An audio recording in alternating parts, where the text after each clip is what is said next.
Eh bien, rebonjour tout le monde. Tantôt, j'ai souhaité la bienvenue aux participants et participantes. Je souhaite la bienvenue à ceux qui se sont ajoutés pendant la marche. Comme ça, on est plus nombreux qu'au début. C'est une bonne nouvelle. Écoutez, depuis le départ de la manifestation, on vous a parlé du manifeste pour un Québec sans pauvreté qu'on va lancer ce soir pas loin d'ici. Alors, en fait, c'est quoi ce manifeste-là? C'est essentiellement une déclaration politique qu'on va porter tout au long de l'année préélectorale jusqu'aux élections en octobre 2026. Ça va être au cœur de notre campagne préélectorale qu'on nomme « Le discours doit changer, parlons de pauvreté ». Une campagne... Oh, on peut applaudir. Une campagne qui pour but, dans le fond, d'interpeller les partis politiques en lice aux élections de 2026, ainsi que tous les éventuels candidats et candidates indépendantes, pour que la lutte à la pauvreté devienne enfin une vraie priorité de l'action gouvernementale, parce que pour nous, combattre la pauvreté, c'est pas une question de charité, c'est une question de respect des droits humains. Le manifeste va comporter 6 revendications. J'en parlerai pas, on va en parler à l'intérieur. Fait que, de toute façon, on vous attire en dedans. La première partie du manifeste, dans le fond, ça va être plus une déclaration solennelle, une déclaration de principe qui interpelle les élus ou les futurs élus afin qu'ils mettent en place des politiques publiques qui visent à améliorer les conditions de vie des personnes en situation de pauvreté. Et la deuxième partie, c'est une série de mesures structurantes que le gouvernement devrait prioriser afin, d'une part, améliorer le revenu des personnes en situation de pauvreté, mais aussi alléger le fardeau financier de ces mêmes personnes, notamment par l'action des politiques publiques. Ce manifeste, ça veut, dans le fond, ce qu'on veut, c'est que ça devienne un outil politique puissant si on récolte un appui massif dans la société civile québécoise. Et tout au long de l'année qui vient, un collectif va se promener à travers le Québec, interpeller les organisations pour recueillir des appuis dans les groupes communautaires, dans les syndicats, dans les associations étudiantes, auprès des groupes de femmes. Mais au-delà de nos alliés habituels, on va être capable aussi d'élargir nos appuis auprès de toutes sortes d'organisations. On peut penser à des coops d'habitation, des popotes roulantes, des conseils municipaux, des communautés religieuses, des cercles d'infirmières, des groupes écologistes, des centres communautaires, des clubs et des associations de toute nature. Dans le fond, l'idée, c'est de sortir de nos lieux habituels de militance et d'alliance. Ensemble, pour devenir incontournables face au prochain gouvernement du Québec qui sera formé à l'automne 2026, et quel que soit ce gouvernement-là, il faut aller bien au-delà de nos membres et de nos alliés naturels. Il faut parler du manifeste partout. Quoi? Là, c'est mieux? OK.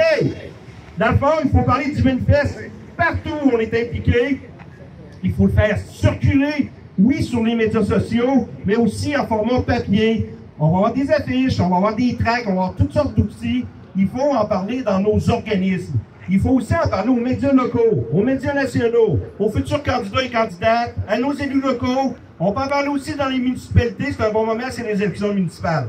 Puis il faut surtout récolter des appuis auprès des organisations. On ne veut pas des dizaines d'appuis, on ne veut pas des centaines d'appuis. Moi, mon objectif personnel, c'est d'avoir au moins 1000 organisations qui vont nous appuyer. J'avoue qu'en bas de 1000, je ne serai pas satisfait. Est-ce qu'on peut compter sur vous? Merci beaucoup. Merci. En effet, ce manifeste-là, c'est un travail qui est collectif, qui va trouver sa force, comme Serge l'a dit, dans les appuis que nous récolterons au travers des prochaines semaines et des prochains mois. Le cadre du manifeste, c'est 6 revendications. Je ne spoilerai pas trop non plus. Je vais dire un petit peu plus que Serge. Donc, 6 revendications, 2 qui portent sur l'augmentation des revenus des personnes en situation de pauvreté et 4 sur des mesures structurantes pour alléger leur fardeau financier. Sur 4 grands thèmes, essentiellement l'éducation, la santé, le logement et l'alimentation. J'inviterai d'abord au sujet de ce dernier thème Mélanie Lamoureux et Nathalie Langteau du regroupement des cuisines collectives du Québec pour nous en dire davantage sur l'importance d'adopter une loi cadre sur le droit à l'alimentation.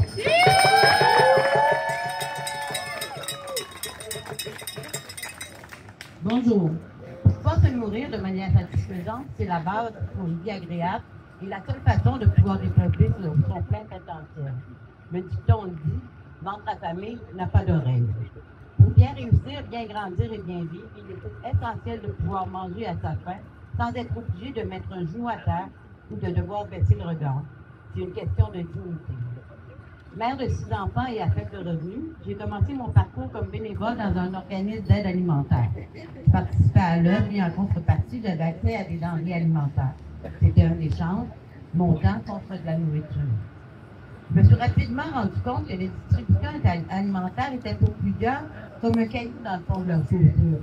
Cela engendre parfois un sentiment de honte, une perte d'estime de soi chez les bénéficiaires et leurs proches. De surcroît, elle ne laisse que très peu de pouvoir décisionnel face à ce que l'on met dans notre assiette. J'explorais donc d'autres avenues et c'est à ce moment-là que j'ai découvert les cuisines collectives.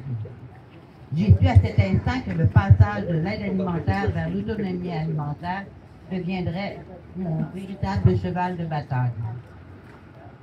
J'ai travaillé pendant près de 30 ans. Il fait que je suis encore ici aujourd'hui, je trouve que j'y travaille encore. À l'époque, grâce à mes connaissances, mes habiletés et les cuisines collectives, je m'en tirais quand même bien. Je profitais des bons spéciaux, je cultivais un jardin, j'engrangeais les surplus de la saison et je cuisinais beaucoup, seul, chez moi ou avec mon groupe. Aujourd'hui, les prix explosent. Les places pour jardiner sont limitées. Les parents doivent travailler et n'ont plus le temps de cuisiner. Le savoir-faire alimentaire de nos aînés s'est perdu dans les méandres du trincer vite, au profit des repas prêts à manger hautement transformés des grandes chaînes de distribution.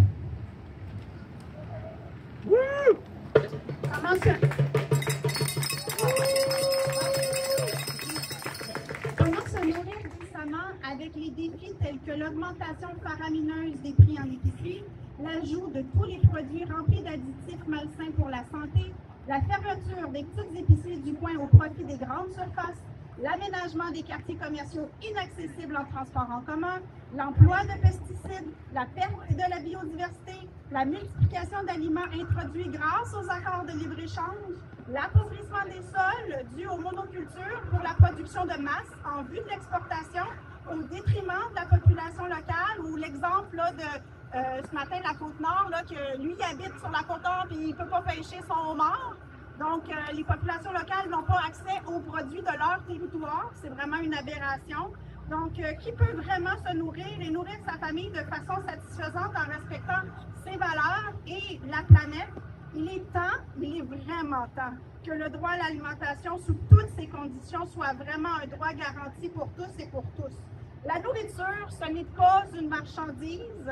Se nourrir est un besoin essentiel. Manger est un droit. Il est de la responsabilité de nos instances gouvernementales de mettre la main à la pâte pour le faire avancer.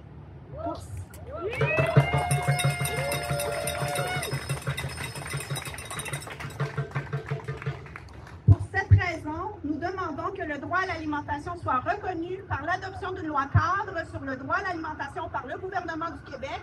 On vous l'a expliqué ce matin, hein, une loi cadre, c'est une loi parapluie qui va toucher à plusieurs ministères.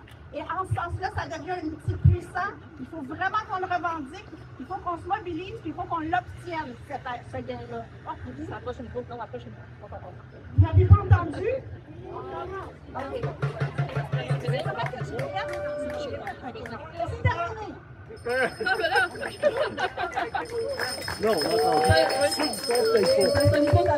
Merci. Une autre des revendications inscrites au manifeste, c'est le devoir d'adopter une politique globale en habitation, basée sur la reconnaissance du droit au logement. Et qui de mieux que le Front d'action populaire en réaménagement urbain, le FRAPLU et sa porte-parole, Véronique Laflamme, pour nous dire pourquoi c'est tellement important. Allô tout le monde? Je pense que je n'ai pas besoin de vous faire de longues explications sur le fait qu'on vit une crise du logement au Québec. On vit une crise du logement cher. Les logements disponibles, il y en a. On a juste à se promener un petit peu autour. Il y en a des condos locatifs à louer à 2500 $. Il y en a des logements à Trois-Rivières à 2000 $ dans des nouveaux développements. Il y en a en Abitibi, sur la Côte-Nord, dans le Bas-Saint-Laurent. Mais ces logements-là ne correspondent pas à la capacité de payer de la plupart des locataires et encore moins à ceux des locataires à petits revenus. cette crise du logement, elle appauvrit tout le monde. En fait, tout le monde dont le revenu n'augmente pas aussi vite que le coût des loyers. Je ne sais pas si votre revenu a augmenté de plus de 50% depuis 2018. Non! Alors, cette crise-là, elle appauvrit, mais elle touche particulièrement les gens dont le revenu n'est pas élastique, les gens qui n'ont pas de marge de manœuvre financière. Et c'est là où on voit à quel point le droit au logement qui est bafoué pour toutes ces personnes-là est interrelié avec les autres négations de droits dont on vient de parler. Celui à une saine alimentation, celui à un revenu décent, celui à l'éducation aussi, celui à la santé, celui à la mobilité. Parce que quand on passe 80% de notre revenu pour se loger, ben, il n'y a plus d'argent pour le reste. C'est pour ça qu'on demande une politique globale en habitation basée sur la reconnaissance concrète du droit au logement, un droit que le gouvernement du Québec s'est engagé à reconnaître, à mettre en œuvre au maximum des ressources disponibles, mais qu'il semble avoir oublié malgré les rappels nombreux qu'on tente de lui faire. Ceci dit, ça ne sera pas tout d'avoir une politique. On le sait, on a une politique de lutte à la pauvreté au Québec et ça n'empêche pas finalement le gouvernement de laisser la population s'appauvrir. Ça n'empêche pas le gouvernement de laisser les gens mourir dans la rue, pareillement, et être de plus en plus nombreux et nombreuses en situation d'itinérance. C'est pour ça que la solution qu'on propose et qu'on retrouve dans les manifestes pour lutter contre la pauvreté, c'est le logement social.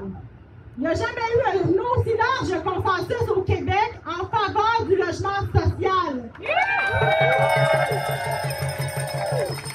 Ce qu'on a fait depuis des années, ça veut dire qu'il faut faire augmenter la petite part occupée par le logement social sur le parc locatif, pour que le droit au logement cesse en fait d'être une marchandise, mais que ce soit un vrai droit, qu'on a concrètement les moyens de mettre en œuvre, qu'on n'abandonne pas les locataires au marché privé comme c'est le cas actuellement. Donc, ce qu'on demande, c'est de doubler le nombre de logements sociaux au Québec et on demande au gouvernement du Québec d'en financer au moins 10 000 par année. C'est beau! Maintenant, vous allez dire, tout le monde en parle, on est en campagne électorale, on entend parler de logements hors marché. Le problème, c'est qu'avec la CAQ et ses politiques, on nous fait croire que ce qu'on finance, c'est du logement abordable, alors que ça n'en est pas vraiment. Et c'est pour ça qu'il ne faut pas juste partir avec ce manifeste-là et prendre ce qu'on nous dit pour du cash, parce qu'actuellement, au Québec, il y en a 10 000 logements sociaux et abordables, entre gros guillemets, en réalisation. Le problème, c'est que parmi ces logements-là financés par le gouvernement du Québec, il y en a qui atteignent 150% du loyer médian du marché. Ce loyer médian du marché est déjà trop cher pour des milliers de locataires qui déjà paient plus que la norme de 30% de leurs revenus pour se loger. Donc, si on veut lutter contre la pauvreté, si on veut se sortir durablement de cette crise vécue d'abord par les locataires à plus faible et modestes revenus, qui n'ont absolument pas le moyen de se payer des logements à 2 000 $, ça prend du vrai logement social, abordable immédiatement, qui respecte la capacité de payer, mais qui permet aussi une participation des communautés. C'est pas juste des portes qu'on veut, c'est vraiment des logements avec une mission sociale où les locataires ont leur mot à dire et où leur droit à la participation est reconnu.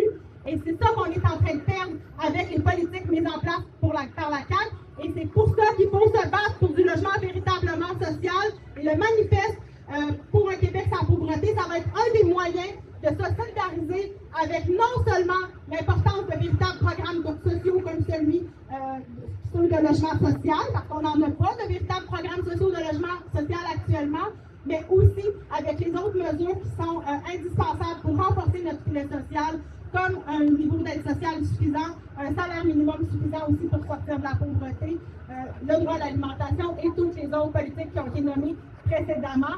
C'est nécessaire pour s'attaquer aussi à la crise de l'itinérance dont Alex nous a parlé un peu plus tôt. Donc, si on veut se donner les moyens maintenant d'éviter que de nouvelles personnes tombent à la rue demain matin, bien, il faut avoir du logement social pour permettre aux gens de se loger quand ils seront évincés et qui n'ont pas les moyens de se payer les logements trop chers sur le marché. Alors voilà!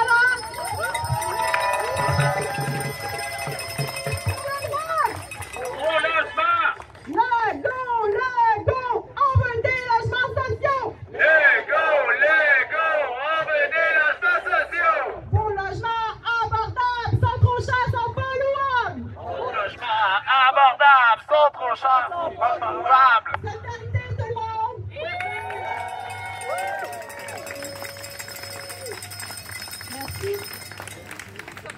mentionné, le manifeste n'aura de force que par les appuis qu'on sera capable d'aller chercher. Pour ça, il faut parler de pauvreté puis il faut se mobiliser. J'invite notre déléguée et militante, Carole Lévy, à prendre la parole. M'entendez-vous? Oui! Êtes-vous en forme? Oui! Il en reste encore? Oui! C'est quoi notre slogan? Ah ah! Le discours doit changer. Parlons pauvreté. C'est quoi le discours?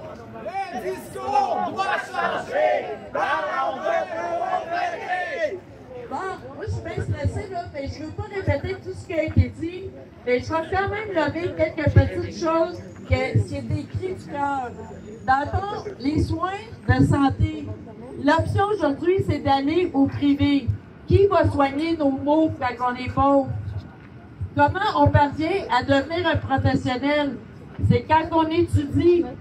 Mais les familles qui sont en situation de pauvreté, comment ils vont faire pour étudier s'ils sont dans des conditions de pauvreté?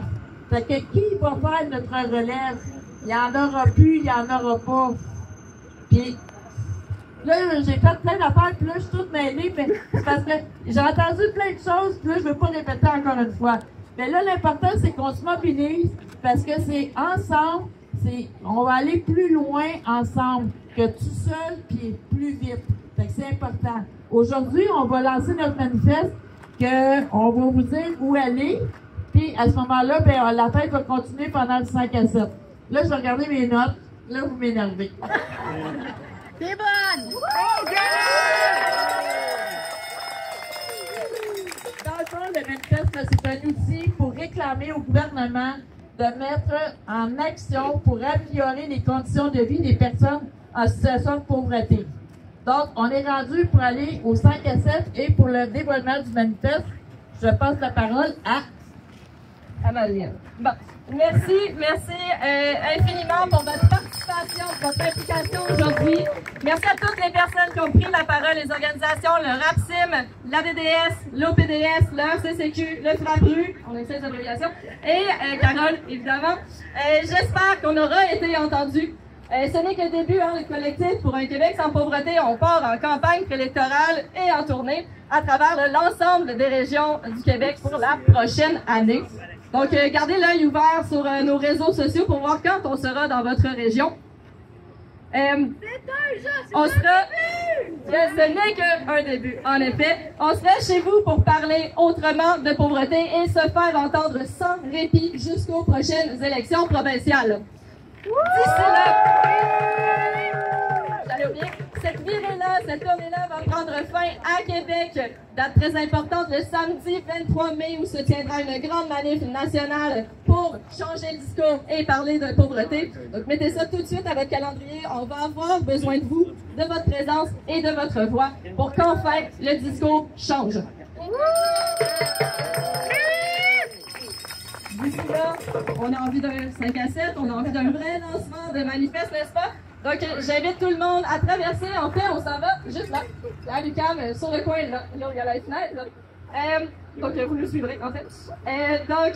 On va lancer, vraiment, comme je le dis, officiellement notre manifeste. On a d'autres invités, des surprises. On a du stock en masse, des outils que vous pourrez prendre également pour se rendre visible. Et surtout de l'énergie pour se craquer pour les mobilisations à venir. On y va? On y va? Ce n'est que le début. Let's go!